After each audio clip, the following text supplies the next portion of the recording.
All right, Cincinnati, Arkansas. This should be a great matchup here. We've got Arkansas 6-point home favorites, 51.5 the total. How about the money coming in on Cincy? This was 7.5. It's down to 6. And there's a part of me that says Cincinnati's not going to drop off like some people think. First of all, Luke Fickell still recruits better than anybody in the AAC.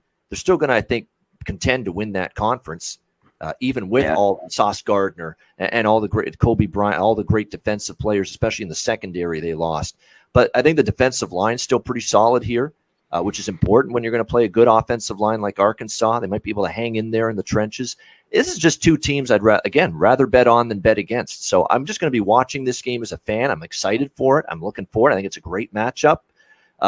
I'd just rather bet on both of these teams than bet against them. And KJ Jefferson worked on his passing game in the offseason, saying, look, we're a good running team. We got a good O-line. I've been a pretty decent throwing quarterback, but I know I can get better. And we'll see if all that work he's put in the offseason pays off. Because if it does, he might be able to pick on, a secondary that's got a lot of new faces in it for Cincinnati. But not a game I'm going to be involved in, but a great game to watch. Do you have anything lean-wise here, C-Max, Cincy, and Arkansas? No, I wish this was under the touchdown.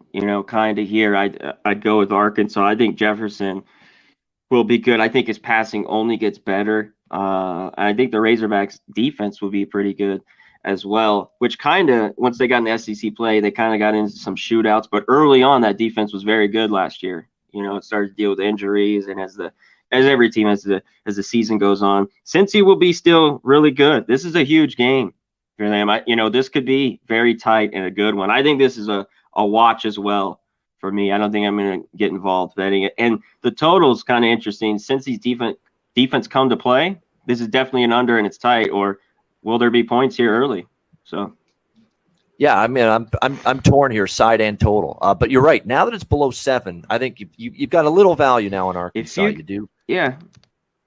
As Andrew Carr says, Andrew Arkansas spot Cincy huge losses, definitely in the secondary. Oh yeah. But it's a and look, it's all going to come down to whether this passing game for Arkansas is ready to improve and take that next step. Because let's be honest, they were a run-first offense. That's really where they did most of their offensive damage last year. Jefferson, we know he can run. He's athletic. Does he have that better touch, better downfield, stretch the field, vertical passing game accuracy? Has that improved for KJ Jefferson? We're going to find out here on Saturday for